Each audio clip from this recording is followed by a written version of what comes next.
तमाम साथियों का अभिवादन। नमस्कार मित्रों, फेसबुक लाइव में आप सभी का स्वागत है। लगातार आप साथियों का फ़ोन आ रहा है और एक जिज्ञासा है पूरे बिहार के अंदर में कि राज्यकर्मी के दर्जे के मुद्दे पर वास्तव में सरकार क्या करने जा रही है। क्या वास्तव में विभागीय परीक्षा का आयोजन होगा, परीक्षा पास करने वाले शिक्षकों को ही राज्यकर्मी का दर्जा मिलेगा। इस प्रकार की खबरें प्रचारित की जा रही है बहुत ज़ोर शोर से। यह एक प्रकार का दुष्प्रचार चल रहा है। अनजाने में जाने में लोग अपने को हाईलाइट करने के लिए इस तरीके का उपक्रम कर रहे हैं।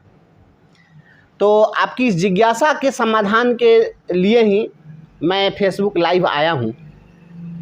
आप तमाम साथियों को मैं यह बतलाना चाहता हूँ कि मन में जो एक संशय है, एक वातावरण बना है संशय का कि क्या सरकार कमेटी खेल रही है, इस कमेटी का औचित्य क्या है, क्या वास्तव में राज्यकर्मी का दर्जा हमें मिलेगा या नहीं मिलेगा। तो साथियों, मैं एक बात डंके की चोट पर मैं कह सकता हूं अपनी ओर से, जो मैं पहले भी कहते आया हूं, आज भी वही चीज़ कहूँगा कि परिवर्तनकारी प्रारंभिक शिक्षक संघ आपके लिए दृढ़ संकल्प है इस बात को लेकर कि राज्यकर्मी से कम नहीं, पीछे हटेंगे हम नहीं। सरकार हमें राज्यकर्मी का दर्जा देगी। यदि राज्यकर्मी का दर्जा नहीं देगी तो हम भी चुप बैठने वाले नहीं हैं। ऐसा नहीं है कि हम शिथिल पड़ जाएंगे, हम शांत हो जाएंगे और सरकार हमें छल देगी। सरकार अगर छलना चाहती है या इस प्रकार की कोई सोच रखती है तो इसका मुकम्मल जवाब हमारे पास है और हम इसका मुकम्मल जवाब देंगे। किसी को घबराने की ज़रूरत नहीं है। विकल्प रहित संकल्प, यही सफलता का मूल मंत्र होता है। जब आपके पास विकल्प होंगे कि हम यह कर लेंगे, यह नहीं होगा तो यह कर लेंगे, यह नहीं होगा तो यह कर लेंगे, तब आप सफल नहीं होंगे। लेकिन यदि आपके इरादे बुलंद हैं कि हम करेंगे तो यही करेंगे, नहीं तो कुछ नहीं करेंगे, तो भगवान भी आपको नहीं रोक सकते हैं। आपको आपका मंजिल मिल ही जाना है, आपका मुकाम आपको मिल ही जाना है। तो हमने भी यह संकल्प लिया है, हमारा संकल्प है कि राज्यकर्मी से कम नहीं, पीछे हटेंगे हम नहीं। अगर हम शिक्षक संगठन की लड़ाई हम लड़ रहे हैं तो यह लड़ाई राज्यकर्मी से पीछे हटने वाली लड़ाई नहीं है। हम लड़ेंगे तो केवल और केवल इसी के लिए लड़ेंगे, हम कुछ करेंगे तो केवल और केवल इसी के लिए करेंगे। इससे कम पर कोई समझौता हम नहीं कर सकते हैं। इसके लिए लड़ाई होगी, आर पार की लड़ाई होगी, मुकम्मल लड़ाई होगी, हम पीछे नहीं हटेंगे।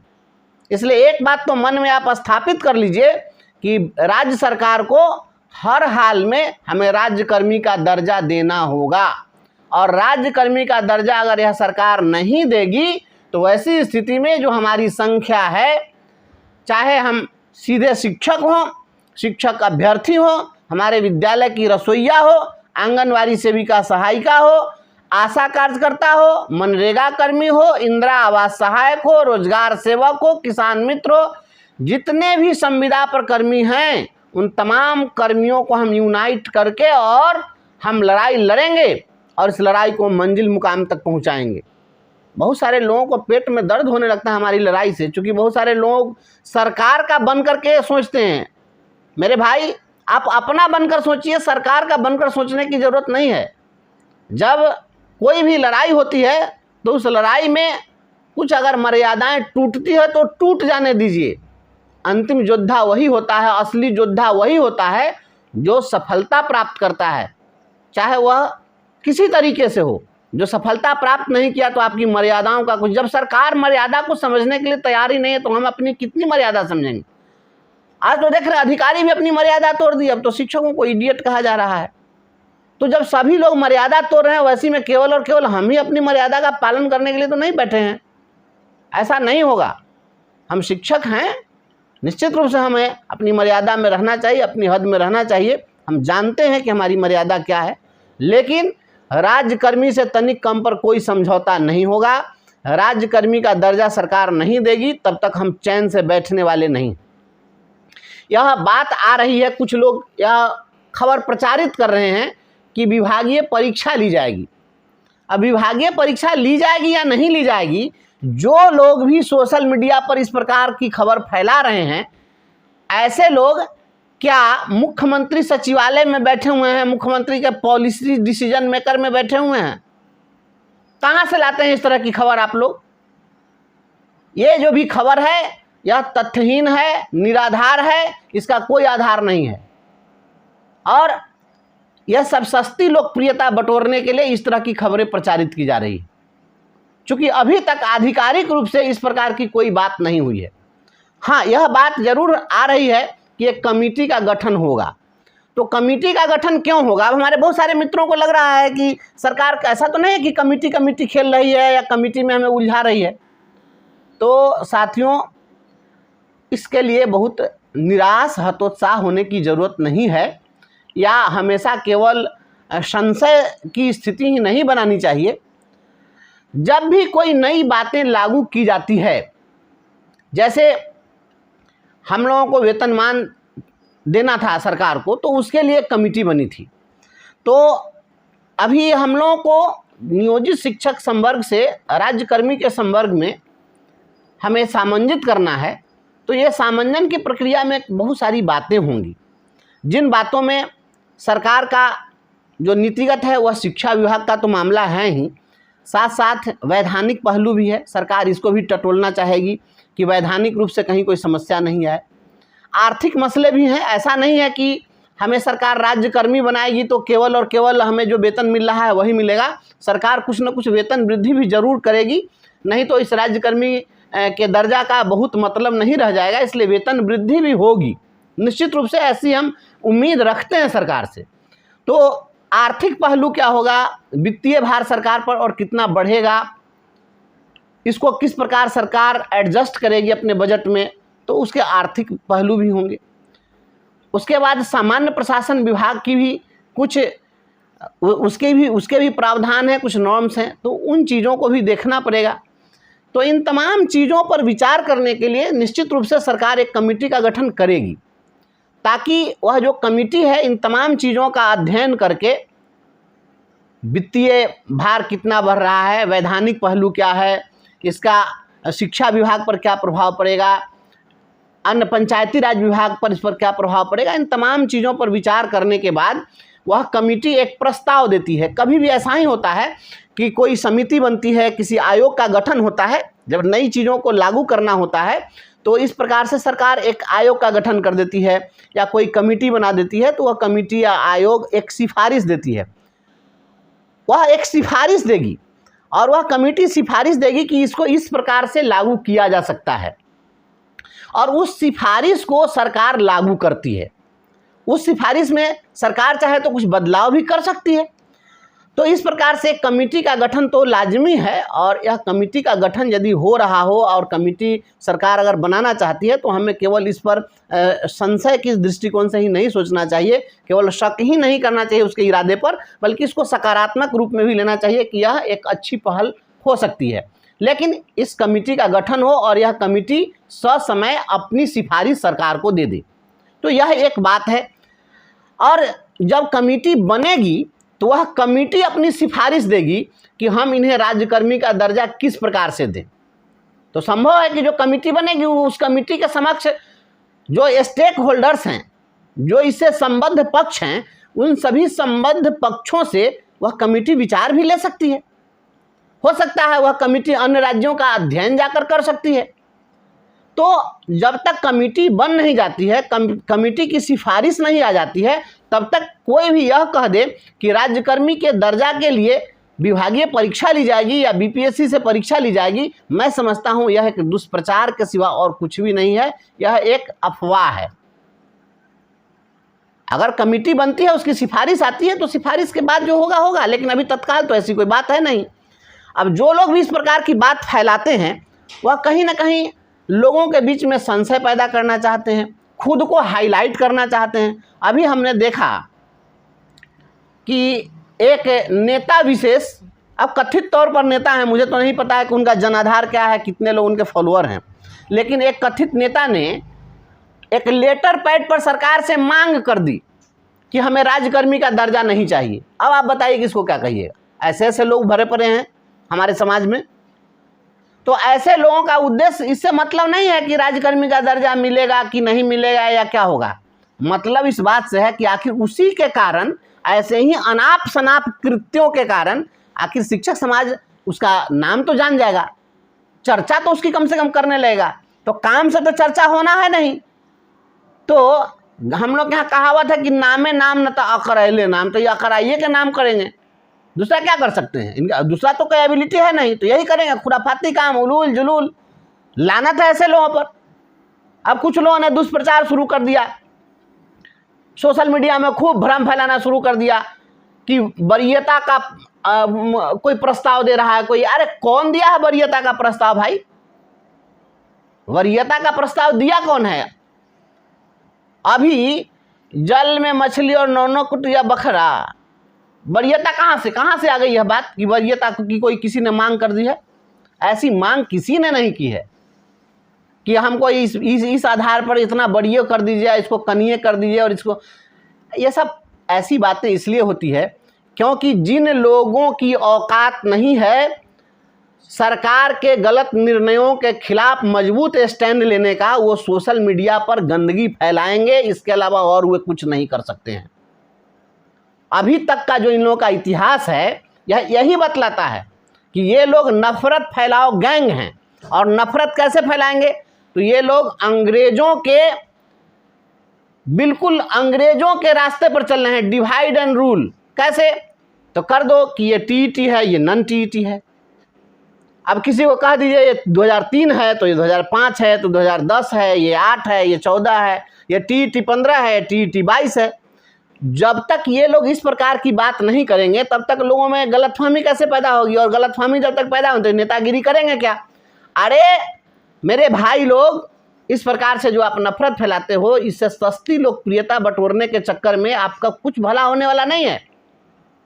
शिक्षक समाज या कोई भी समाज अपने उसी नेता को याद रखता है लंबे समय तक, जो नेता उसके लिए कुछ अविस्मरणीय योगदान देता है, जिसकी कुछ उपलब्धि होती है अपनी सोसाइटी के लिए।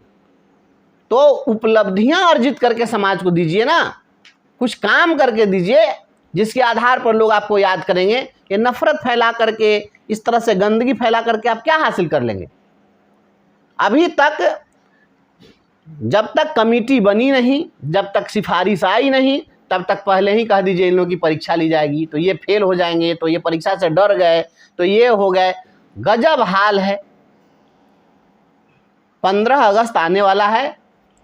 15 अगस्त के दिन माननीय मुख्यमंत्री झंडा फहराएंगे और हमें उम्मीद है कि 15 अगस्त को वो कुछ न कुछ बोलेंगे। हमारे मुख्यमंत्री जी जल्दी कुछ बोलते नहीं हैं, ये मुंह खोलते नहीं हैं और किसी निर्णय पर जल्दी डोलते भी नहीं हैं, लेकिन अगर कुछ बोल दें तो खैर उसको लागू भी कर देते हैं। तो हम यह उम्मीद करते हैं, हमें भरोसा है कि 15 अगस्त को माननीय मुख्यमंत्री जी हमें राज्यकर्मी के मुद्दे पर 15 अगस्त को कुछ घोषणा करेंगे, ऐसी उम्मीद है। इसका एक कारण भी है, चूँकि अगस्त महीने के अंतिम सप्ताह में परीक्षा का आयोजन किया जाना है। जब बीपीएससी की पहले से परीक्षाएं निर्धारित हैं, तो जो शिक्षक हमारे लगभग 68-70 हज़ार हमारे शिक्षकों ने फॉर्म भर दिया है, तो उनके संबंध में तो सरकार को निर्णय लेना पड़ेगा और उससे पहले निर्णय लेना पड़ेगा, ताकि परीक्षा में वो शामिल होंगे या नहीं होंगे या क्या होगा। तो इसके लिए मुझे लगता है कि उपयुक्त समय, तो उस परीक्षा के, बीपीएससी के परीक्षा के आयोजन से पहले का उपयुक्त समय अगर कोई है, उपयुक्त अवसर है, तो वह 15 अगस्त का अवसर उपयुक्त प्रतीत होता है। इसलिए हमें लगता है कि 15 अगस्त को माननीय मुख्यमंत्री जरूर कुछ न कुछ घोषणा करेंगे। ये बिहार के शिक्षकों की अभावना है और समय की मांग भी है, शिक्षकों की अपेक्षा भी है।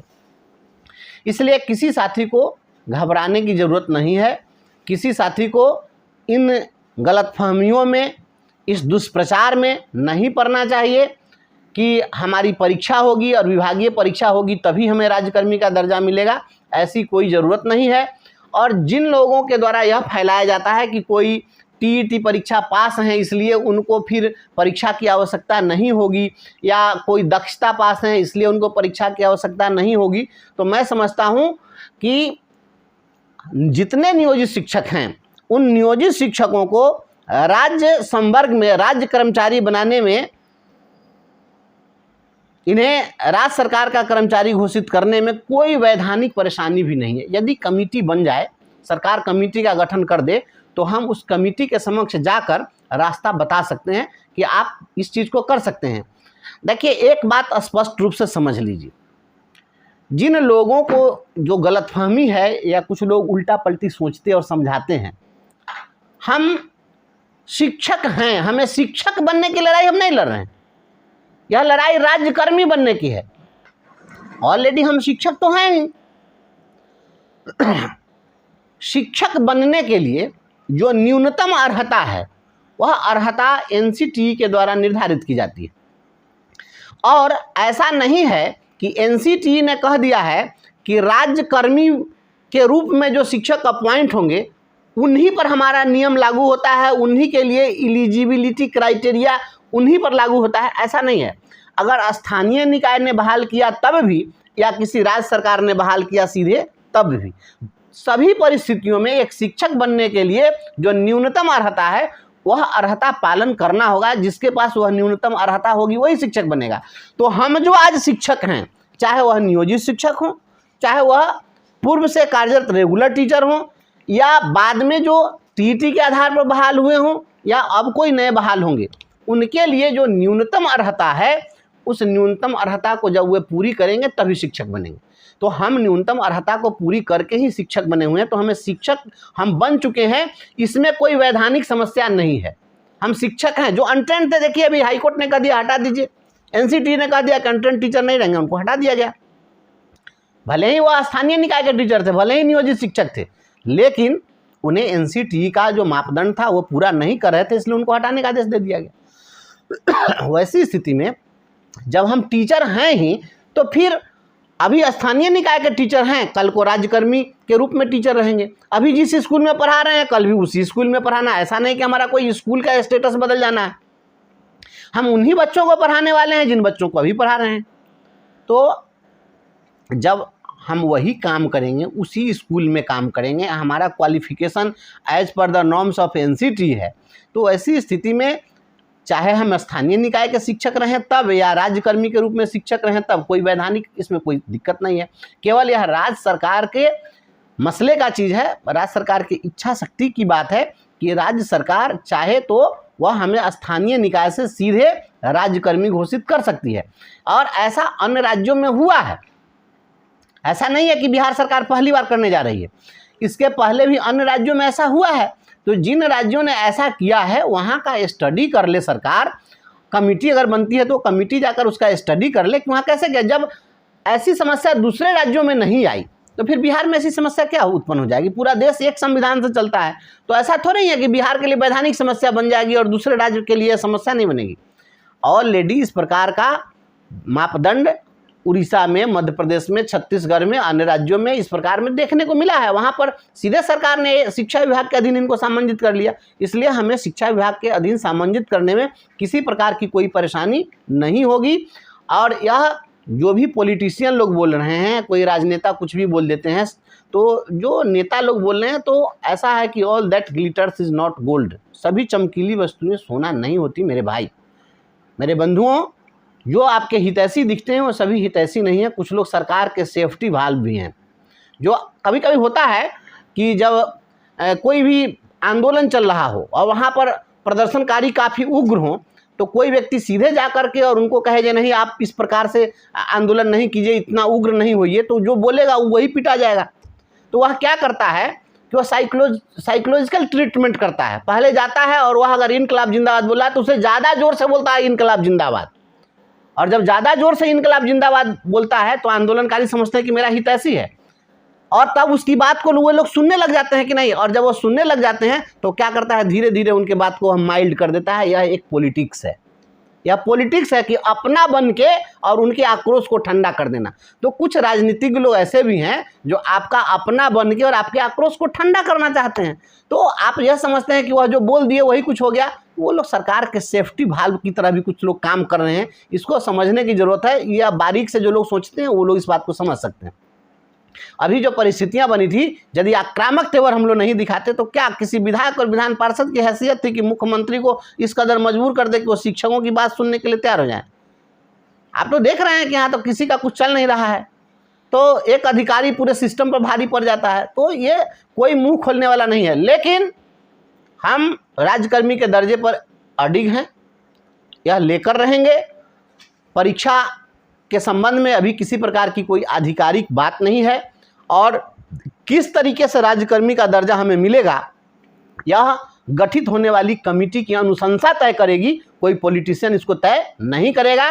जब अधिकारी लोग बैठेंगे, आईएएस लोगों की टीम बनेगी, उसमें लीगल लोग भी होंगे और जो स्टेक होल्डर्स हैं इन लोगों की भी राय निश्चित रूप से मुझे विश्वास है कि ली जाएगी, और तभी कोई अनुशंसा सरकार को दी जाएगी। हमें कुछ दिन इंतजार करना चाहिए, और बहुत ज़्यादा इंतजार करने की ज़रूरत नहीं है। 1 सप्ताह 10 दिन देख लीजिए, कमेटी जैसे ही बन जाती है फिर हम लोग भी एक्टिव होंगे। और हम लोग को अभी बहुत ज़्यादा आक्रामक होने की ज़रूरत नहीं है, और लेकिन अपनी बात को सरकार तक पहुँचाते रहना है। सरकार निश्चित रूप से हमारी बात सुनेगी, हम रास्ता बताएंगे। अगर अधिकारियों को पता नहीं है तो हमें जितनी जानकारी है इस आधार पर हम सरकार को अवगत कराएंगे कि आपको नियोजित शिक्षकों से राज्यकर्मी बनाने में किसी प्रकार की कोई वैधानिक समस्या नहीं है। इसके लिए परीक्षा की कोई बाध्यता हो, ऐसी कोई बाध्यता, ऐसी कोई वैधानिक समस्या अड़चन नहीं है। हम इस चीज़ से कमेटी को हम संतुष्ट करने का प्रयास करेंगे। इसलिए सोशल मीडिया में जो लोग भी ये नफरत फैलाव गिरोह चलाते हैं उन लोगों से सतर्क रहिए। ऐसे कुछ लोगों की राजनीति इसी से चलती है। वो लोग अपना सेटिंग वेटिंग करके अपना हाईलाइट होने के लिए कभी मीडिया में आके कुछ बोल देना है, कभी सोशल मीडिया में आकर के बोल देना है। तो ये वही लोग हैं जो लोग हमेशा से शिक्षक का अपना बन के, हितैषी बन के आपसे जोर जोर से अपने पक्ष में नारा लगवाएंगे, लेकिन वह आपके लिए अभी तक उपलब्धि उनकी क्या है आप गिन लीजिएगा, आप खुद आत्ममूल्यांकन कर लीजिएगा। इन तमाम चीज़ों से बचिए। नफरत फैलाने वाले लोग जहर घोल रहे हैं शिक्षा समाज में, बांटने का काम कर रहे हैं। तमाम लोग एकजुट रहिए, लड़ाई लड़िए। राज्यकर्मी से कम नहीं, पीछे हटेंगे हम नहीं। बहुत बहुत धन्यवाद।